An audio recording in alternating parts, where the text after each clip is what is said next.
The challenges in injecting these cells into a beating heart are that the heart is a mechanical structure, and that the cells, if they're injected alone, find it very difficult to find an anchor to grow and to then support the regeneration of the heart.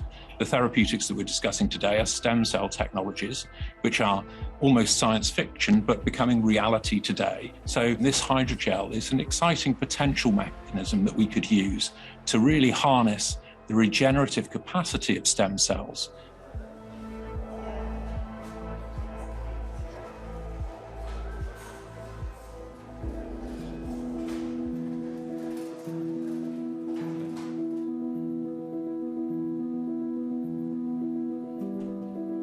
We used a fluorescent tag so we actually attached that to the gel so that we could track the gels within the hearts as long as they stayed there, and we could see that the gel stayed in the heart and it remained there for 2 weeks. So it's looking very promising, the way that it would stay there and be able to hold the cells there for long enough for them to kind of integrate into the heart.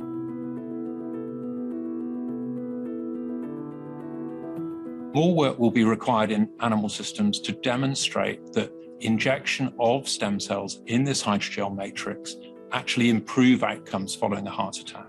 If that is successfully achieved, we can then move forward into clinical studies.